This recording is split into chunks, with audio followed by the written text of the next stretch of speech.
Wilujeng sonten ibu-ibu, bapak-bapak, hatur nuhun kanggo kasumpinganana di pelatihan pengelolaan sampah berbasis masyarakat.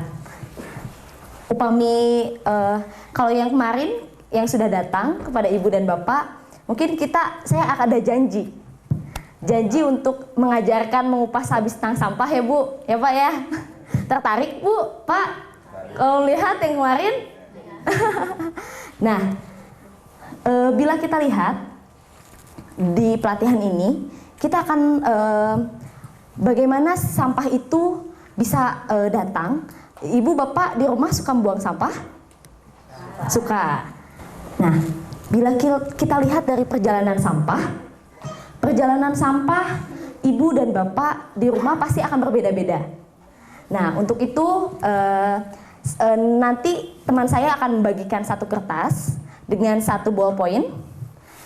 Di sana ibu dan bapak tidak usah memakai kata-kata, misalnya sampah dari tong sampah ada yang dibakar, dikubur dan lain. Itu nggak pakai kata-kata, tapi mesti digambar. Gambarkan pengalaman bapak dan ibu selama ini dalam mengelola sampah, dalam membuang sampah. Sampai nggak tahu aja si sampahnya itu dikemanakan. Gambarkan apa yang telah bapak atau ibu lakukan terhadap sampah di rumah. Digambar ibu. Jadi sampai nggak tahu aja dikemanakan si sampahnya. Digambarkannya sampai sana saja. Jadi digambarkan misalnya bapak si sampah bapak tuh di apa? Udah dari rumah si sampahnya masuk tong sampah. Dari tong sampah dikemanakan pak? Dibakar. Nah berarti digambar aja simbol bakar kayak gitu.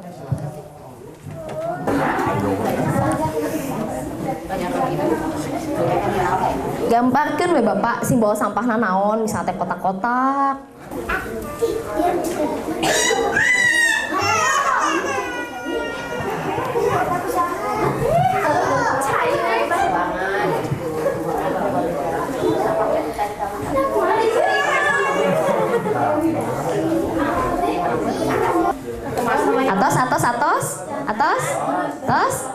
Atos. Nah, teng tong. Waktosna seep. Nah, ayeuna ibu-ibu sareng ibu-ibu berembuk sampahna dikamanakeun. Engke aya saurang anu perwakilan ti ibu-ibu engke kapayun. Bapak-bapak mangga dirembukeun sampahna anu ti bumi teh dikamanakeun wae tah upami nu benten mangga ditulis teras ke perwakilanna mangga kapayun saurang. Nah, anak-anak juga, anak-anak satu orang perwakilan yang ke depan. Nah, tunjuk saha namina? Fitri. Oh, namina Fitri. Fitri tinggalkan gambarna, perlihatkan gambarnya kepada bapak dan ibu. Oh iya. Dikemanakan Fitri sampah-sampahnya? Dari rumah dibuang, terus dibuang disapu, terus disapu, dibakar. Oh, sudah disapu dibakar. Iya, tepuk tangan untuk Fitri. Ya, silakan, makasih ya. Ya, mangga perwakilan saurang ti bapak-bapak heula. Ti bapak-bapak heula mangga sok. Mangga bapak-bapak, mangga Pak, kapayun. Tong isin Pak. Mangga kapayun. Mangga sampah nate kamanakeun Pak? Tinggal datang ya. Mohon mangga. Sampahnya disapu, disimpan di tong sampah. Terus sebenarnya sih kebiasaan abdi gitu ya. Mun kaleng, botol gitu plastik seperti aqua gitu dikumpulkan di karung. Oke, dijual di Lekdut. Oke, dicecah. Terus sampah basah, pemotongan kangkung gitu, kulit pisang. Tadi kubur. Oh, dikubur, mohon. Namun sampah kering, koran, plastik dibakar. Oh, koran plastik dibakar, mohon. Mangga sareng Bapak saha? Pak Ahmad. Oh, Pak Ahmad. Tepuk tangan Ibu dan Bapak ka Pak Ahmad. Mangga ayeuna perwakilan ibu-ibu saurang? Ah, sok atuh. Manya ibu-ibu tong eleh ku bapak-bapak. Mangga, mangga Bu, kapayun Bu. Oh, mangga Ibu. Nah, akhirnya ada perwakilan juga. Mangga Ibu, sampahna dikamanakeun eta teh Bu? Disapu. Disapu. Teras Dipicen. Dipicen ka mana eta teh Bu? Kajarian. Oh, kajarian. Teras dibakar. Oh, teras dibakar. Daripada aur-auran ke mana-mana. Oh, gitu. Terus dibakar, upami tina cangkang pisang, kangkung, sanes kanten dipasikeun ka embe. Oh, kasih ka embe. Oh, sareng Ibu saha ieu teh? Ibu Pipih. Oh, Ibu Pipi. Tepuk tangan untuk Ibu Pipi. Mangga Ibu. Nah, tadi kita sudah melihat dengan pengalaman Bapak, Ibu, dan juga anak-anak, kita melihat perjalanan sampah dari rumah ternyata beda-beda ya Pak ya. Ada yang katanya dibuang ke tong sampah yang sudah dipisahkan dan dijual ke lapak ya Pak ya. Nah, ada juga yang dikubur, ada juga yang dibakar, atau misalnya yang disapu-sapu sama langsung dibakar juga. Nah, kalau di daerah perkotaan biasanya ini hampir macam-macam untuk pembuangan sampah. Dari mulai di rumah, tadi ada yang dikubur sama juga, terus ada yang dibakar. Ada juga yang memakai gerobak, si sampahnya memakai gerobak. Lalu setelah dari gerobak itu masuk ke tempat pembuangan sementara sampah. Lalu ternyata berakhir di tempat pembuangan akhir sampah. Nah, seperti Bantar Gebang, nah itu tempat pembuangan akhir sampah. Ataupun ada yang dibuang ke sungai. Di sini ada yang membuang sampah ke sungai, Bu, Pak? Oh, nggak ada, alhamdulillah. Oh, ada? Oh, ada tuh saurna, waduh. Nah, nanti yang dari sungai itu akan bermuara di laut. Jadi lautnya nanti akan kotor. Nah, kita akan melihat salah satu film dari ini tahun 2006. Ada sebuah tempat pembuangan akhir sampah yang dia itu sempat longsor di daerah Cimahi, yaitu tempat pembuangan akhir sampah Leuwi Gajah.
kurang lebih luasnya ada 18 hektar yang dipenuhi dengan tumpukan sampah.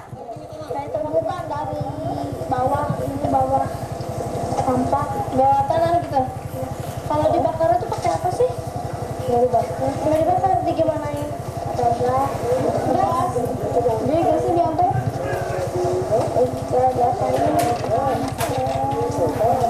Jadi gas aja keluarnya tuh sendiri apa disengaja? Sendiri keluar sendiri.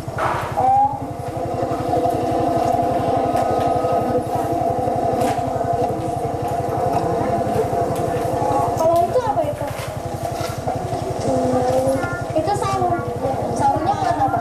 Istirahat. Istirahat. Oh, jadi kalau udah capek itu istirahat di situ. Oh, ya. Sama yang itu juga.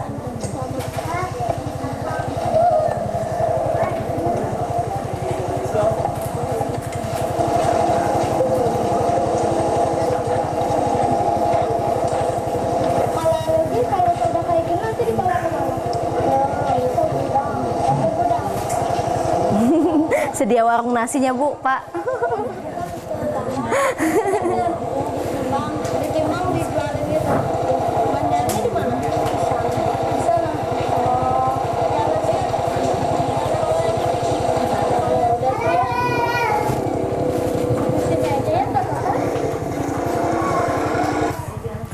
Nah, kalau misalnya ibu dan bapak rumahnya di sekitar tempat buangan akhir sampah, bagaimana rasanya Pak, Bu? Bau? Banyak penyakit nggak Pak? Banyak penyakit. Nah, kalau kita lihat tadi banyak gas yang keluar, itu bukan dibakar, tapi keluar dengan sendirinya. Gasnya itu namanya metan, dan kalau misalnya ada orang yang merokok, itu bisa meledak di sana. Sehingga pada saat itu saking ada tumpukan sampah yang sangat banyak, gasnya itu banyak keluar, dan ada orang yang merokok dan melemparkan rokoknya itu ke dalam tempat buangan akhir sampah, sehingga pada saat itu longsor. Ada 178 pemulung yang meninggal di sana. Sehingga kalau misalnya kita lihat, itu sampah itu udah kurang lebih 13 tahun. Ibu bapak lihat tadi sampahnya banyaknya apa? Banyaknya apa? Plastik. Nah, plastik dikubur sampai tidak ada di tanah, itu kurang lebih 200 tahun. Sampai nggak ada si plastiknya. Jadi kalau itu paling sebentar. Nah, ada masalah lain dari sampah, bukan hanya masalah lingkungan saja, tapi masalah kesehatan. Yaitu, bila kita lihat, sampah-sampah itu mengandung racun yang menyebabkan kanker, cacat pada bayi, kerusakan hati dan ginjal, menurunnya kekebalan tubuh, ataupun kerusakan syaraf. Nah, sampah-sampah ini dari mana bisa menimbulkan kanker dan penyakit-penyakit yang elit gini ya Bu ya? Ya Pak ya? Nah, pernah memakai dus yang putih yang biasanya suka tempat nasi atau styrofoam? Pernah melihat? Pernah makan dus-dus yang putih? Ya. Nah, ya seperti untuk mie. Nah, styrofoam itu mengandung racun. Salah satunya adalah racunnya namanya stiren. Dia berdampak kanker. Jadi dalam sebuah penelitian menyebutkan dalam jangka 5-10 tahun, bila setiap hari kita memakai styrofoam, itu bisa menimbulkan sel kanker. Nah, ada lagi racun yang kedua, yaitu dioksin. Dioksin keluar dari hasil pembakaran sampah.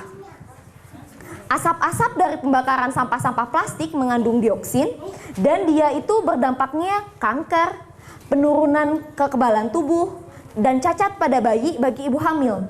Jadi kalau misalnya ada ibu hamil, udah gitu sering membakar sampah setiap harinya, dan asapnya itu kita terus-menerus kita hisap, yang ibu hamil itu akan salah satunya akan berdampak pada anaknya, yaitu cacat pada bayi. Ataupun yang ketiga, racun yang ketiga adalah logam berat seperti merkuri atau air raksa, kadmium dan timbal. Itu adalah bahan campuran plastik. Jadi plastik yang sangat lentur itu adalah salah satu campurannya adalah memakai air raksa. Nah, dampaknya sama, kanker, penurunan kecerdasan, gangguan pada sistem syaraf, dan juga cacat pada bayi. Nah, bila kita lihat, ibu bapak di minuman bapak dan ibu boleh dilihat di belakangnya, dilihat di belakang botolnya. Di sana ada kode, ada gambar segitiga. Kalau misalnya dilihat, oh yang ini yang nggak ada, yang ini yang nggak ada ya. Oh ya, berarti kalau biasanya kalau misalnya brand-brand tertentu biasanya suka menuliskan logo segitiga biasanya di sini. Nah, biasanya di botol-botol botol-botol kemasan ataupun misalnya di tempat-tempat makan biasanya ada logo segitiga seperti ini. Ini ada jenis-jenis plastik. Kita bisa mempelajari, kita bisa tahu yang mana yang bahaya dan mana yang tidak bahaya. Seperti biasanya yang botol untuk minum itu biasanya nomor 1 dan nomor 2. Itu tidak biasanya paling bagus adalah bila kita memakainya hanya sekali pakai. Nah, seperti botol ini, di belakangnya itu ada logo segitiga. Enggak, Bapak. Nah, mohon. Enggak. Nah, mangga Bu. Cepeng we. Nah, iya. Itu ada logo segitiga. Itu nomor 5 kalau tidak salah. Oh, nomor 7. Nah, biasanya kalau yang nomor 1 dan nomor 2 biasanya ada di botol air mineral. Bapak atau ibu anaknya sering memakai botol air mineral kalau misalnya minum ke sekolah, bawa minum ke sekolah, suka dipakai lagi. Nah, biasanya itu tidak boleh dipakai lebih daripada 3 kali. Jadi kalau misalnya udah 3 kali pakai, itu biasanya sudah tidak bisa dipakai lagi karena racunnya biasanya masuk ke dalam air. Sampai setahun di sini mana? Setahun ada, wah sampai setahun selalu nanya. Nah, yang paling berbahaya di antara kode-kode ini adalah nomor 3 dan nomor 6. Jadi bila ibu misalnya sama bapak ada gelas-gelas plastik ataupun misalnya tempat-tempat makan plastik, lihat di belakangnya. Kalau ada kode segitiga dan nomornya itu misalnya nomor 3, itu yaitu PVC, dan nomor 6 polistiren atau styrofoam, itu yang paling bahaya. Karena nomor 3 itu bila dibakar, dia mengandung asapnya itu yaitu dioksin yang bisa menimbulkan kanker. Ataupun nomor 6, styrofoam, bila dia dibakar ataupun misalnya terkena panas ketika misalnya itu makanan dan terkena minyak-minyak dari makanan-makanan, itu bisa bercampur dengan makanannya sehingga racun stirennya itu bisa masuk ke dalam tubuh ketika kita makan makanan tersebut. Nah, yang paling aman yang mana? Yang paling aman adalah plastik nomor 5. Plastik nomor 5 ini yang polipropilen ini yang paling aman. Dia tahan panas dan juga kepada lemak dia tidak mengikat sehingga cenderung aman. Dan nomor 7 biasanya untuk galon dan karena itu dipergunakan untuk dipakai berulang-ulang. Ada lagi bagaimana kita teracuni oleh sampah. Racun terlepas pada saat dibakar ataupun dikubur. Kenapa dikubur? Kalau misalnya dikubur si plastiknya misalnya bersama sampah-sampah bekas dapur atau bekas masakan yang ada minyaknya, itu bisa bercampur dengan plastiknya. Dan bila hujan, airnya itu masuk ke dalam badan air sumur dan airnya kita minum, itu tetap racunnya itu akan masuk ke dalam tubuh kita. Nah, sehingga masuk melalui udara, air ataupun makanan. Nah, bila kita melihat tadi katanya Bapak pernah membuang sampah ke sungai. Nah, maukah sungai di desa Bantar Kambing ini mau seperti ini? Mau menumpuk sampah? Nah, ini ada salah satu sungai di Jakarta. Saya bilang bahwa ternyata membuang sampah itu hanya memindahkan sampah dari rumah kita ke daerah lain, sehingga memindahkan sampah itu tidak hanya memindahkan masalah saja, tidak menyelesaikan masalah. Nah, lalu apa yang mesti kita lakukan? Sebenarnya kita bisa mengelola sampah di rumah. Bahkan kalau misalnya ibu dan bapak lihat, di depan ini adalah salah satu beberapa olahan dari sampah. Seperti misalnya, kalau yang saya kemarin tunjukkan, bros ini cantik ya Bu ya? Nah, ini dari sisik ikan. Jadi ini dari sisik ikan kakap. Kalaupun misalnya diganti dengan sisik ikan gurame ataupun misalnya ikan emas, bisa dengan sisik ikan yang cukup besar. Nah, apa saja yang bisa kita kelola di dalam rumah? Yang pertama, langkah pertama adalah memisahkan antara sampah organik dan juga sampah non-organik. Kita pisahkan dulu. Kita pisahkan, setelah memisahkan, baru kita langkah kedua memanfaatkannya. Yang pertama bisa dijadikan kompos, ataukan pupuk, ataupun dengan olahan lainnya. Yang kedua dengan didaur ulang atau misalnya seperti Bapak dimasukkan ke dalam lapak rongsok ya Pak ya, dapat tambahan untuk jajan ya Pak ya. Nah, sama saja maksudnya itu bisa dilakukan. Ataupun dengan mengompos dengan sistem takakura. Ini adalah sistem pengomposan dengan memakai keranjang, ataupun misalnya kalau tidak dengan memakai karung atau dengan memakai kardus saja. Dan sangat mudah. Kita membuat bakteri padat terlebih dahulu, lalu setelah itu kita membuang sampahnya, sampah-sampah bekas dapur, kita masukkan ke dalam bakteri padat yang akan kita buat. Lalu setelah itu kita aduk-aduk, tutup, dan simpan. Nah, kalau misalnya tidak ada keranjang di sini, bisa memakai karung ataupun dengan tempat buah. Nah, nanti di akhir setelah materi kita akan satu kali praktek untuk demo. Saya akan membuat contoh dari pembuatan pupuk untuk takakura. Jadi sebelum memasukkan sampah, saya akan berikan satu praktek untuk membuat bakteri padatnya. Nah, atau ada lagi, ini ada salah satu mikroorganisme lokal atau mol. Dia ini bisa, kalau misalnya untuk sawah itu sangat baik, sehingga dia bisa meningkatkan kurang lebih kalau misalnya sudah 5 kali biasanya panen, itu kurang lebih sampai 200% dari hasil panen. Ataupun misalnya untuk sayuran itu sangat baik. Dan bahan-bahannya sederhana. Terasi di sini ada apa terasi, Pak? Suka nyambal terasi, Bu? Oh, osok katanya. Nah, yang kedua, ikan asin. Wah, Bapak osok tuang ikan asin? Nah, osok. Biasanya ayah hulu ikan asin ya Pak nya, hulu sepat misalnya katanya. Nah, itu biasanya kalau misalnya tidak dimakan, jangan dibuang. Bisa digunakan lagi untuk membuat pupuk ini. Nah, ikan asin yang sudah busuk. Yang kedua, dedak. Di sini banyak dedak Pak, dedak huut halus.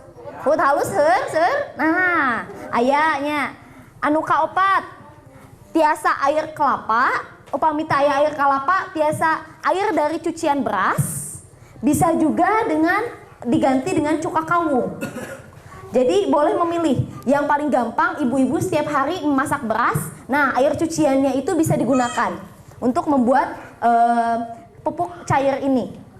Yang kelima adalah gula pasir. Boleh memakai gula putih ataupun gula merah. Nah, yang keenam kotoran hewan. Yang ketujuh, air bersih. Kita lihat cara pembuatannya. Yang pertama, dedak, air kelapa atau air beras, dan terasi dan asin itu digodok. Kita rebus sampai hancur.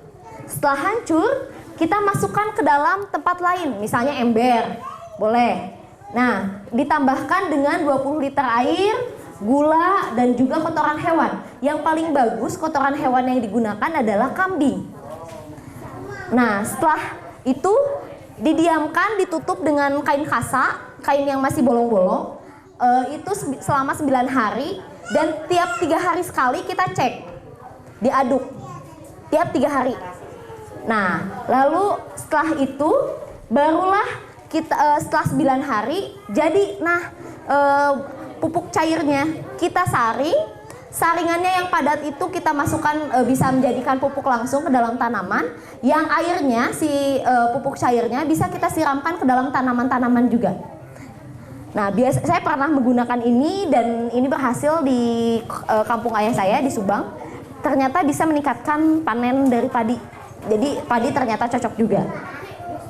Nah, ada lagi saya membuat minyak tanah dari sampah. Ada juga biogas dari sampah. Ini kalau ini untuk kompor juga. Ada lagi kertas sayur dari kangkung, wortel. Ada juga, nah ini kerajinan daun kering. Jadi daun-daun kering dari rumah sebenarnya bisa dibuat suatu hiasan.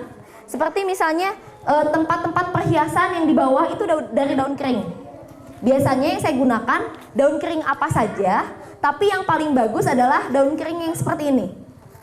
Jadi yang tulangannya itu jelas gitu, tulangannya itu tebal. Nah, kalau misalnya setelah itu tinggal ditempel memakai lem kayu, misalnya untuk kardus ataupun misalnya bisa figura, tempat lampu. Ada lagi kalau yang ini pakan ternak. Yang dicampur dengan dedak, jadi sampah-sampah bekas-bekas tulang-tulang ikan, kepala-kepala ikan bisa dijadikan dengan pakan ternak. Ada lagi kalau tadi kita belajar sampah-sampah organik. Nah, kalau yang anorganik yang seperti anak-anak suka pada jajan, Ibu? Suka. Bapak-bapak suka pada ngopi? Suka. Nah, bungkusnya daripada dibuang, kita akan membuat sesuatunya sehari ini pisan. Nah, seperti misalnya kita membuat anyaman yang akan menjadikan tas. Nah, tas-tas yang di atas itu seperti tas-tas ini. Ini dari bungkus ABC, kopi ABC. Nah, tempat ini asalnya adalah sebelum menjadi ini adalah anyamannya seperti ini. Nah, besok ini kita akan praktek anyaman dari bungkus kopi. Jadi sebelum jadi tas seperti ini, menjadi bungkus seperti ini. Nah, untuk menjadikan satu tas memang tidak sedikit memang si sampahnya. Jadi kita kumpulkan. Tapi besok insya Allah akan ada bahan. Nah, ataupun misalnya yang di bawah itu tempat perhiasan, kemasan-kemasan plastik jajanan. Yang di atas misalnya anak-anak yang PAUD misalnya lagi kartinian gitu ya, mau pawai. Nah, kalau misalnya nggak ada baju yang bagus-bagus, kita bisa membuat baju dari sampah. Nah, baju-baju di sana ini baju-baju buat pawai biasanya ya, buat kartinian dari sampah. Nah, ada lagi misalnya yang ini dari styrofoam, yang di atas itu dari koran, yang di sana dari bungkus mie. Saya pernah membuat karpet dari bungkus mie 4x6 meter, kurang lebih bahannya ada 800.000 bungkus mie. Nah, ada lagi yang di bawah sedotan, ya bunga-bungaan sedotan, ataupun buku-buku bekas yang dijadikan pot, dijadikan tempat pensil, ada juga dijadikan tas, cover-cover buku-bukunya yang tebal-tebal. Ada lagi pot dan toples. Ini dari kaca bekas, kaca-kaca botol minuman sirup. Nah, ini dipotong-potong segi 4, udah gitu disusunnya lemnya memakai putih telur. Bisa dijadikan toples dan pot bunga. Ada lagi ini kerajinan koran bekas. Nah, kerajinan koran bekas ini ada yang dijadikan bros ataupun misalnya dijadikan keranjang. Nah, kalau ini bros dari kertas kalender. Jadi manik-maniknya yang bulat-bulatnya itu dari sampahnya sampah kertas kalender. Saya pernah kirim ini sampai ke Korea dan Jepang. Biasanya mereka buat souvenir dijadikan bros dari sampah. Ada lagi kalau yang ini serba sampah, pasta gigi, kresek yang disetrika seperti yang ini. Nah, yang ini dari bekas-bekas odol atau bekas-bekas kemasan pasta gigi. Satu tas kurang lebih menghabiskan 250 bungkus odol. Jadi bungkus odolnya kita gunting, kita anyam seperti anyaman tikar. Nah, sama juga kalau misalnya yang ini, sama juga ini dari kresek belanjaan yang kita sulam. Yang kita sulam memakai hakpen. Nah, ataupun misalnya ini sama juga kresek yang disetrika. Jadi satu misalnya kita membuat dulu sebelum membuat pola, kita membuat dulu si lembaran kreseknya. Ini kresek yang disetrika dengan 8 lapis kresek. Ada lagi, apa lagi ya? Oh, nah ini. Nah, kalau misalnya ada banyak tamu misalnya yang berkunjung ke desa ini gitu, ingin bikin souvenir. Nah, cantik kan Bu, Pak? Ini bisa membuat juga ini dari kresek. Ini disulam juga. Si kresek bekas kita sulam menjadi gantungan kunci. Ataupun misalnya seperti ini bros juga, bros dari sisik ikan yang kita susun dan memakai lem. Nah, tes. Nah, tes. Nah, maka ayo kumpulkan sampah. Mari bersama-sama membuatnya. Dan terakhir ada 3 golongan. Golongan yang pertama, we can do it. Nah, kata golongan pertama mah, kita bisa melakukan itu, tapi hanya bisa melakukan itu, baru hanya berbicara bisa melakukan itu. Tapi ada golongan kedua, we will do it. Kita akan melakukan itu. Tapi itu baru akan. Tapi saya yakin ibu dan bapak ini adalah golongan yang ketiga, yaitu we are doing it. Kita sedang melakukannya. Nah, maka praktek terakhir, saya akan praktek sebuah pupuk dari pupuk takakura yang tadi kita lihat.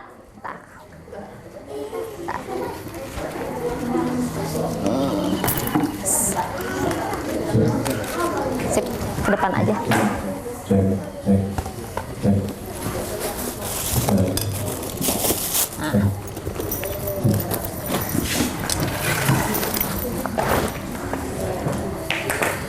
Bahannya semuanya semuanya ada di sini. Tes. Iya. Bahannya semuanya ada di sini, Pak. Saya tidak mengambil dari daerah lain. Nah, dedak. Ini ada dedak. Ada skam. Ada dedak, ada skam, ada juga tanah subur. Biasanya kalau misalnya tanah subur bisa diambil 2 cm dari atas tanah. Nah, sama dengan air gula. Kurang lebih, it's okay. Thank you. Nah, kurang lebih 500 ml air gulanya. Nah, pertama-tama untuk takaran kita bisa menggunakan ini kurang lebih satu kresek yang sedang. Biasanya yang lebih banyak di antara bahan-bahan lain adalah bahan skamnya. Kalau misalnya, kalau tidak ada skam, memakai apa? Bisa memakai serbuk gergaji. Kalau tidak ada serbuk gergaji, bisa diganti dengan daun kering. Jadi serasah daun yang kita remakan ya gitu, yang kita lembutkan gitu. Nah, pertama-tama, pertama-tama kita bisa masukkan skamnya, bisa memakai skamnya, kita masukkan ke dalam karung. Jadi Bapak kalau misalnya tidak ada keranjangnya nggak apa-apa, kita bisa memakai karung, skam, boleh. Orang Sunda bilang sekam juga ya? Skam atau naon tah Bu? Bekatul. Sanesnya. Skam oge uhut badag nyebunya. Uhut badag. Nah. Ini bisa ini kurang lebih ada 1 kilo. Kalau misalnya ini 1 kilo berarti dedaknya itu setengah dari sana. Jadi misalnya ini huut badagnya atau misalnya skamnya itu 1 kilo, berarti dedaknya itu setengah kilo dan juga tanahnya itu setengah kilo. Nah, air gulanya kurang lebih gulanya itu 1/4 dicairkan sampai dengan 500 ml. Gitu. 500 ml. Nah. Bentar.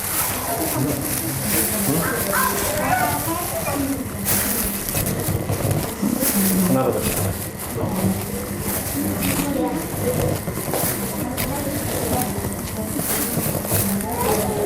Ini baterai lama soalnya. Baterai kontak.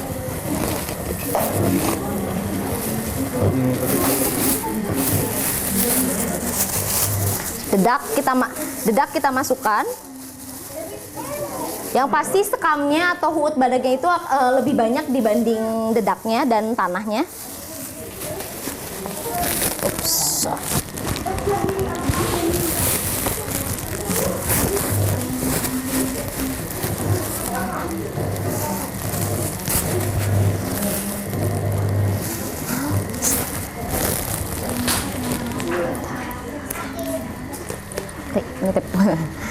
Nah, dan tanahnya kurang lebih sama dengan dedaknya. Jadi dedaknya itu sama dengan tanah ukurannya. Kita perkirakan saja.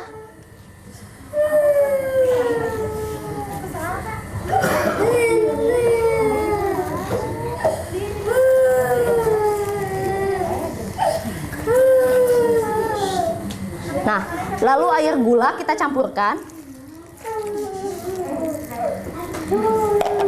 Lalu kita aduk seperti adonan kue, Bu.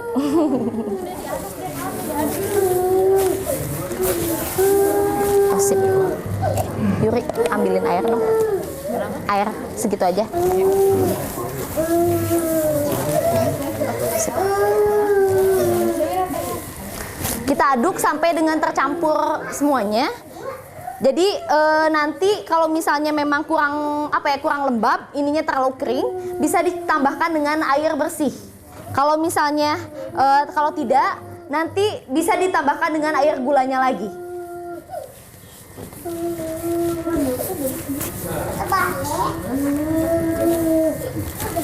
Sip.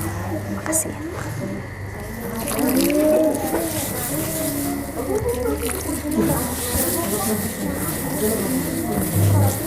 Jadi jangan terlalu lembab, jangan juga terlalu kering.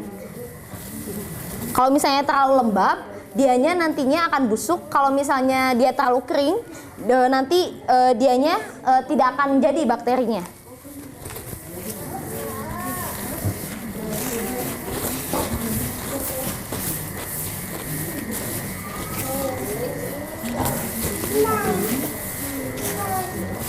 Nah, nanti ketika misalnya sudah diaduk rata, misalnya kurang lebih tidak terlalu basah dan tidak terlalu kering, seperti ini. Setelah itu kita bisa mengikatnya, setelah diikat kita simpan saja, kita simpan. Nah, setelah 3 hari kita cek dulu. Kalau sudah 3 hari, misalnya setelah 3 hari kita buka. Nanti akan bau-bau seperti bau peyem, Bu, Pak. Nah, kita cek pakai tangan, kita cek. Nah, cek suhunya apakah ada panas atau enggak setelah 3 hari. Oh, misalnya setelah 3 hari itu belum hangat. Nah, bisa ditambahkan dengan gula lagi, air gula. Bisa ditambahkan dengan air gula lagi. Nah, tapi kalau setelah 5 hari, nanti setelah 3 hari itu kalau udah dicek, kita simpan lagi. Setelah disimpan, setelah 5 hari, kita coba cek lagi. Pas udah 5 hari, kita cek, buka lagi, dicek suhunya. Oh, ini sudah hangat. Sudah hangat. Baru kalau misalnya sudah hangat, sampah dari bekas-bekas dapur bisa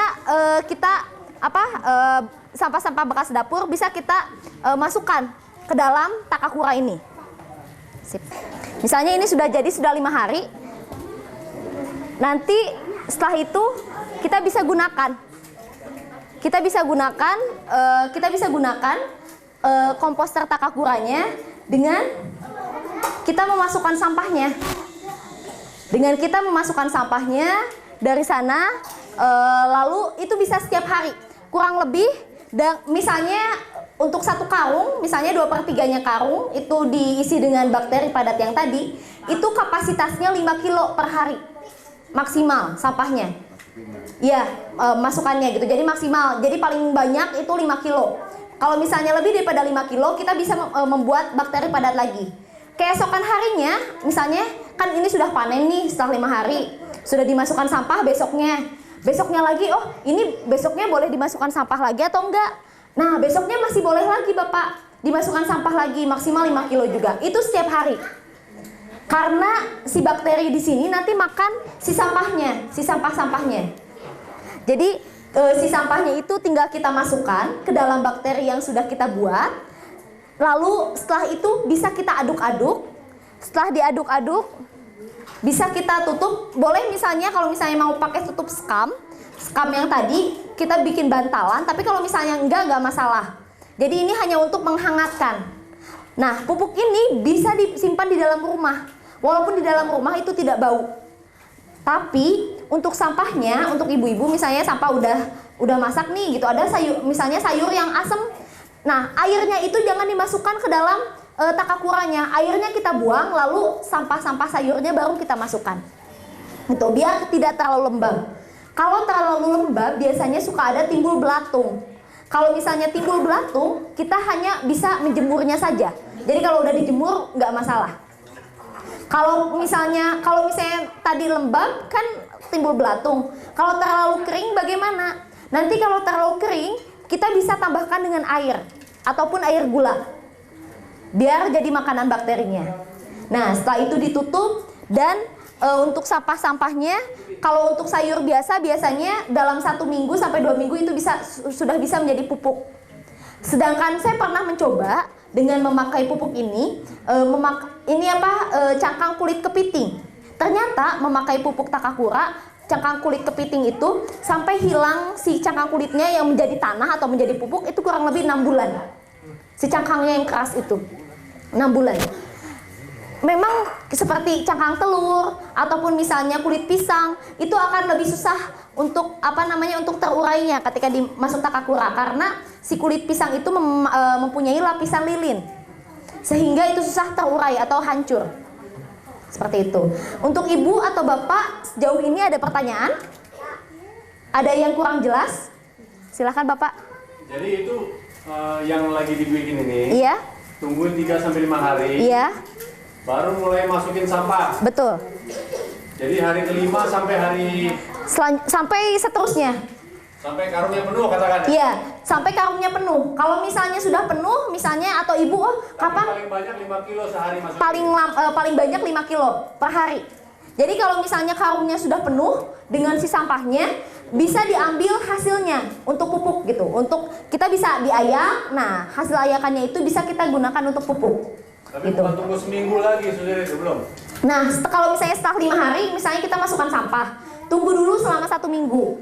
Sehingga ketika sudah 1 minggu itu terjadi pembusukan dan terjadi dekomposisi, jadi hancur si sampah-sampahnya, sehingga bisa digunakan menjadi pupuk.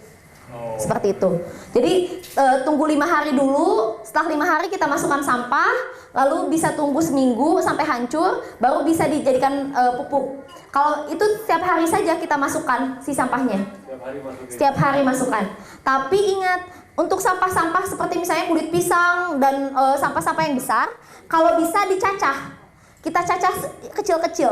Karena bakteri yang ada itu adalah bakterinya kecil-kecil. Jadi makannya sedikit demi sedikit. Gitu. Kalau bisa si sampahnya itu kita cacah dulu. Kita cacah pakai pisau menjadi agak kecil, lalu dicampurkan ke dalam bakteri padat yang sudah kita buat. Kalau dimasukin cacing situ terlalu panas nggak? Enggak. Kalaupun misalnya dia asam memang, kalau misalnya memang ditaruh cacing, dia sebenarnya masih bisa. Akan tapi cacingnya itu mungkin ada beberapa jenis cacing yang memang tidak tahan di dalam gitu, dalam suasana asam. Biasa kan ditaruh cacing berapa 4-5 ekor, tapi dibiarin 1 bulan itu kan lebih bagus ya, juga kan? Betul, lebih gembur nantinya. Seperti itu. Ya, enggak. Gimana kalau ini tempatnya aja dulu, karena ya. pemasukan kalau di kampung ini bukan sedikit-sedikit. Kalau Iya. sedikit pupuk organik, Bapak juga harus benar-benar persiapannya. Gimana kalau Banyak. bikin lubang aja di tempat? Oh, boleh Bapak. Boleh. Jadi tempatnya itu macam-macam. Misalnya kalaupun misalnya tidak memakai karung, kita bisa membuat lubang. Jadi misalnya kita membuat bakterinya dulu seperti yang tadi, kita bisa lalu masukkan ke dalam lubang, lalu kita masukkan si sampah-sampahnya di dalamnya.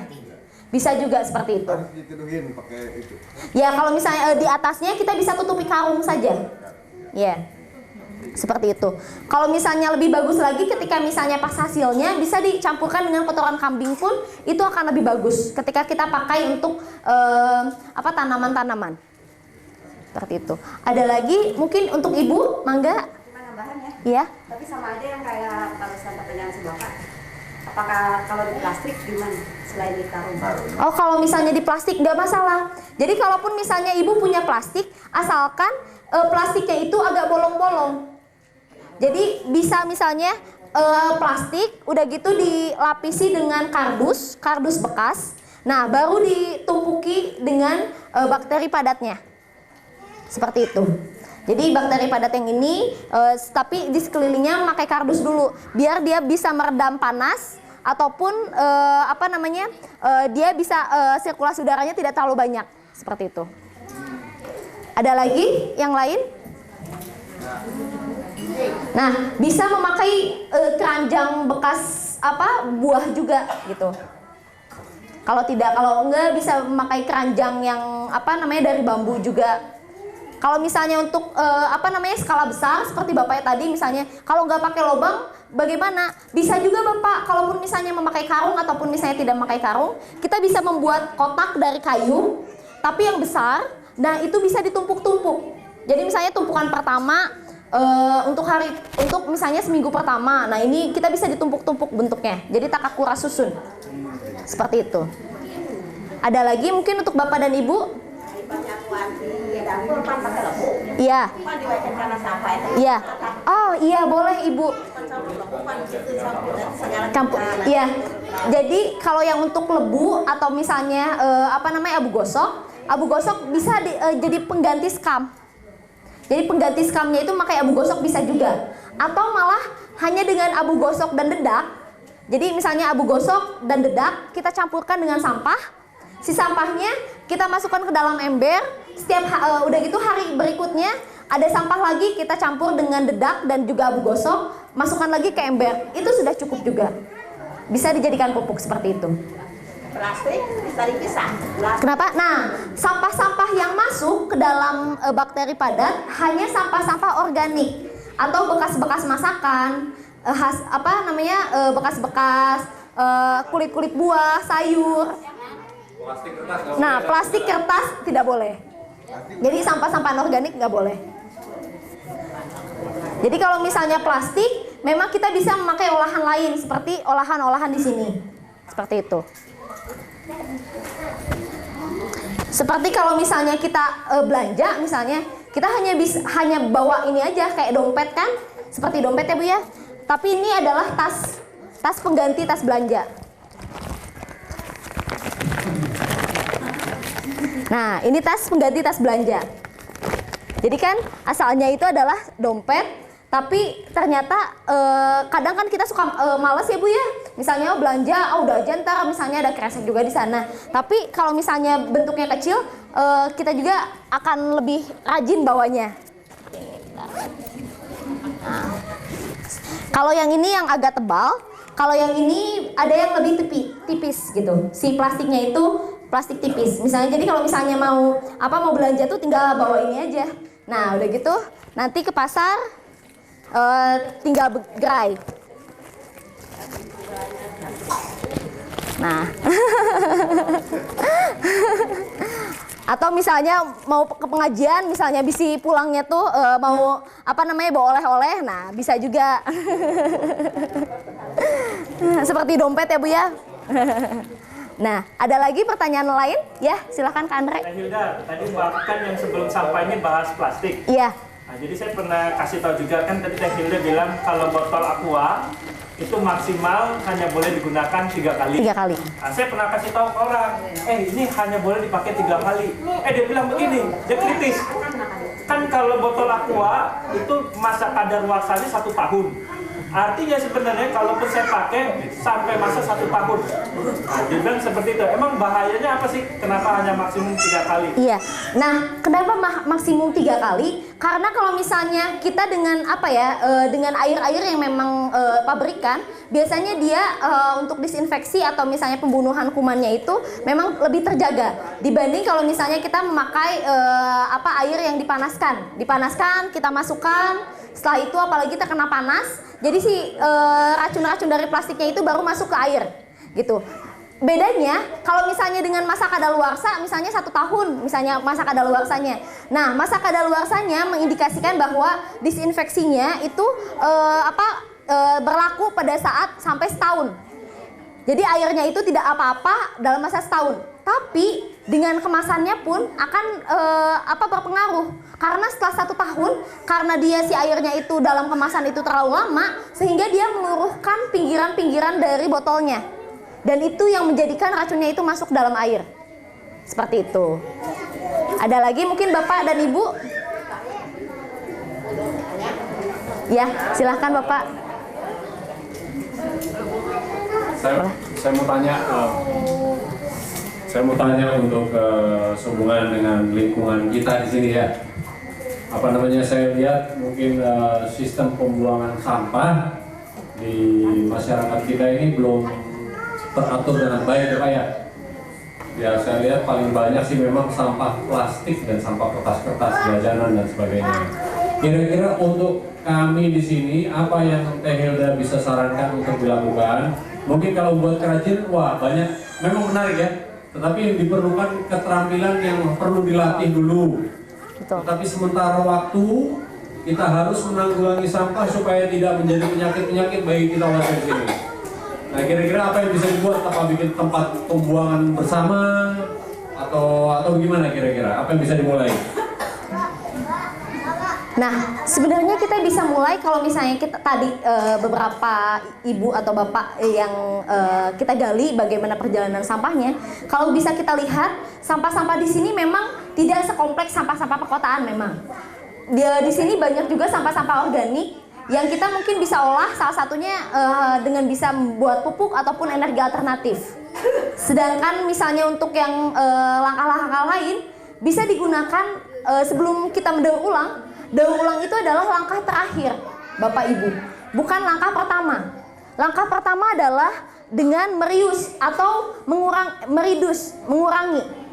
Jadi kita mengurangi dulu sampahnya. Misalnya banyak sampah-sampah kresek, ya banyak sampah kresek ya Bu ya. Kalau misalnya ke belanja atau apa, kita mengurangi dulu. Dari ibu-ibunya misalnya bawa tas kain ke pasar atau misalnya dengan, kalau dulu saya ingat ibu saya dulu punya keranjang belanjaan buat ke pasar, sehingga waktu itu nggak pakai kresek, jadi pakai tas belanjaan. Itu bisa kita mengurangi dulu. Nah, setelah mengurangi, apa yang bisa dilakukan?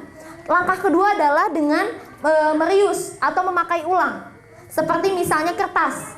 Kertas kita pakai ulang, bolak-balik. Atau misalnya kertas yang sudah, misalnya depannya itu sudah ditulis, di belakangnya jangan dibuang kertasnya Bu. Nanti kita kumpulkan kertasnya. Anak-anak di sekolah suka belajar matematika ya Bu ya. Nah, biasanya suka tukang ngotret-ngotret PR. Nah, itu bisa digunakan lagi si kertasnya. Ataupun misalnya botol atau gelas-gelas aqua atau gelas-gelas air mineral. Nah, kalau di Jambi itu digunakan lagi namanya bukan tenong. Jadi untuk cangkang telur. Gitu. Jadi untuk misalnya dengan cara yang sederhananya saja. Ini kemasan-kemasan gelas air mineral. Ini kita gunting 3/4-nya, lalu kita susun, kita lem aja, lemnya pakai lem tembak boleh, atau misalnya memakai benang juga boleh. Nah, itu bisa dijadikan tempat telur untuk di dapur, gitu, di tempat-tempatkan. Ataupun misalnya dengan kita bisa membuat bank sampah.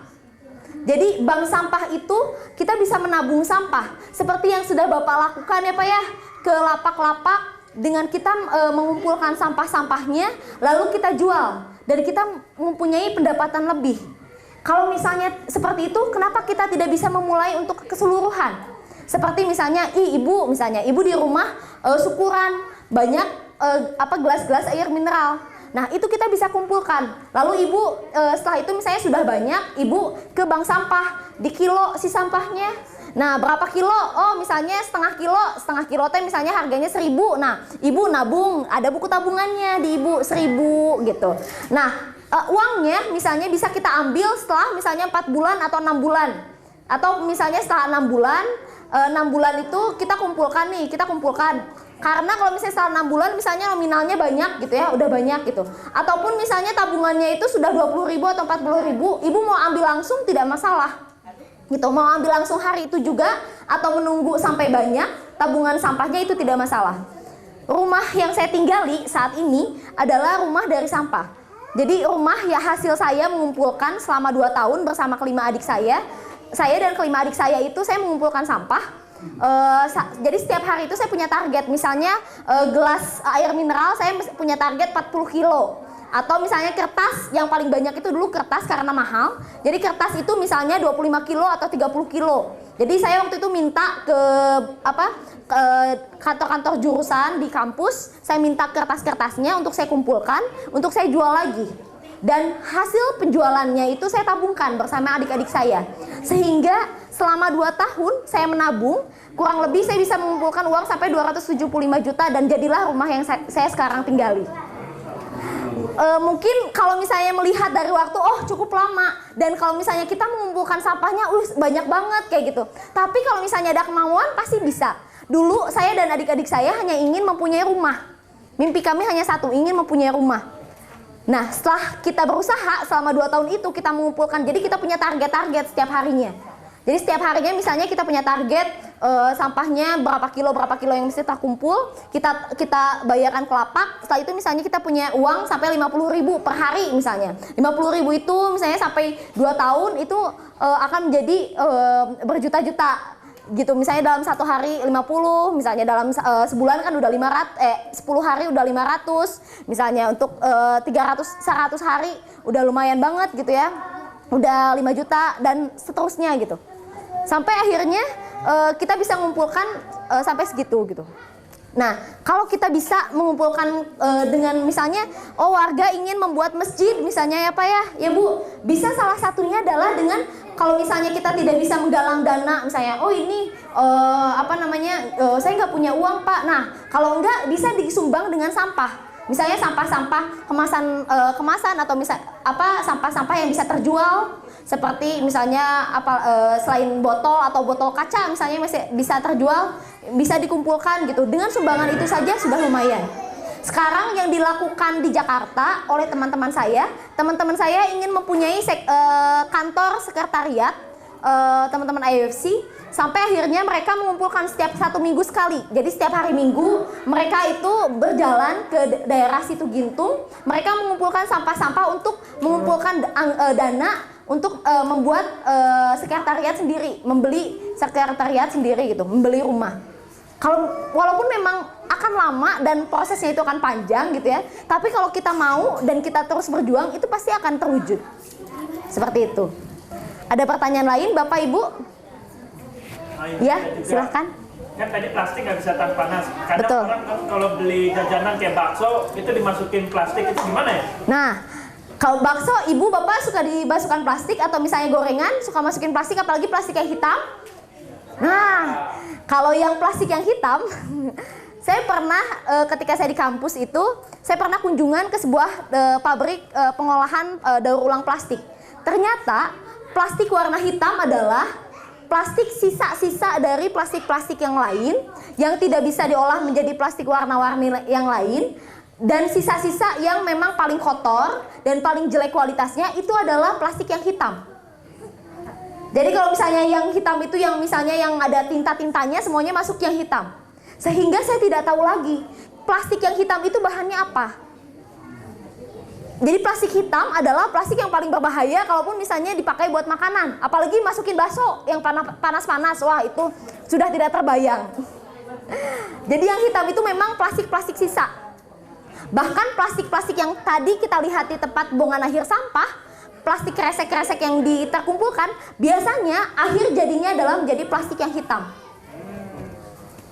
Jadi biasanya kalau saya suka ketawa gitu, nah seperti ini, plastik yang hitam. Jadi ini adalah plastik yang biasanya sisa-sisa dan menjadi kayak apa ya, ampasnya gitu.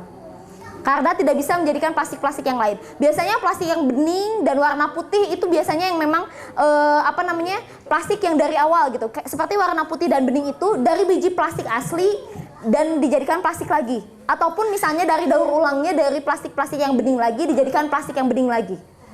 Yang tidak ada tinta. Biasanya itu yang paling baik. Seperti itu. Ada lagi pertanyaan?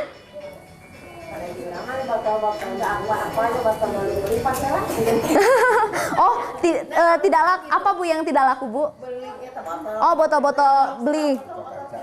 Oh, sekarang sudah tidak laku. Oh, kalau dulu saya masih, kalau yang di rumah itu saya ada langganan yang memang botol kalau di rumah. Yang di Jambi pun sama masih sampai sekarang masih ada si botol-botol plastik itu masih terjual. Kalau di sini sudah nggak ada yang ngambil ya Bu ya? Nggak ada tukang beling ya Bu? Oh, udah nggak ada ya? Oh, yang plastik mah ada.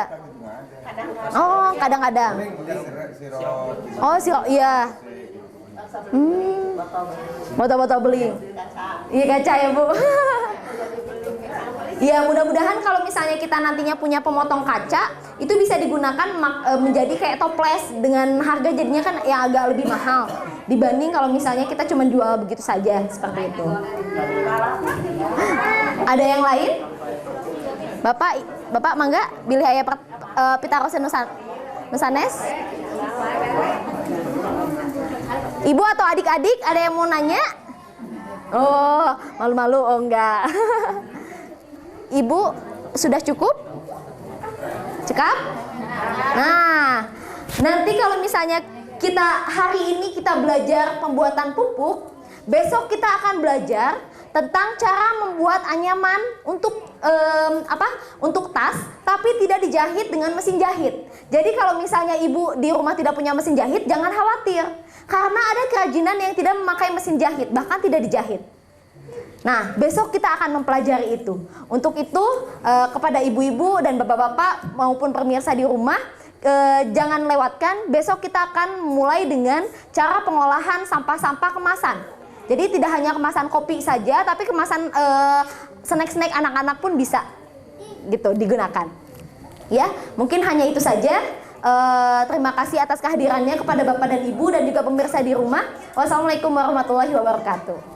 Nah, kami di sini pribadi merasa tertantang juga untuk melestarikan lingkungan kita. Kalau dibilang kita mau buatkan tempat sampah untuk menampung sampah-sampah plastik ini ya. Ya ini saya rasa suatu ide yang bagus juga. Saya rasa kalau sampah organik ini akan dikelola masing-masing lah, paling nggak buat pupuk untuk sendiri-sendiri karena kita banyak petani di sini ya. Tapi masalahnya yang adalah kertas dan plastik ini, ya ini adalah sebenarnya yang bisa kalau tidak dikelola bisa jadi musuh malahan ya, musuh lingkungan.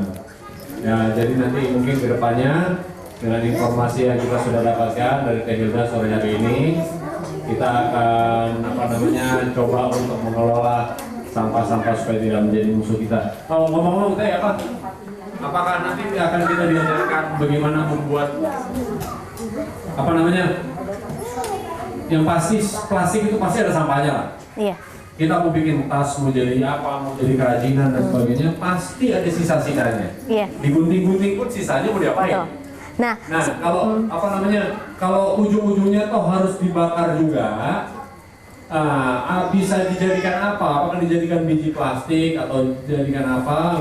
Apakah nanti kita diajarin caranya untuk begitu atau gimana? Sebenarnya sih kalau misalnya untuk kemasan-kemasan yang nantinya kita jadikan tas seperti ini, tas-tas yang ini yang dari kemasan kopi misalnya, ini ada sisanya. Sisanya itu bisa dibuat menjadi anyaman seperti ini juga. Gitu. Jadi sisanya itu memang tidak terbuang. Nantinya akan menjadi seperti ini juga. Tapi pasti ada sisa-sisanya juga. Betul.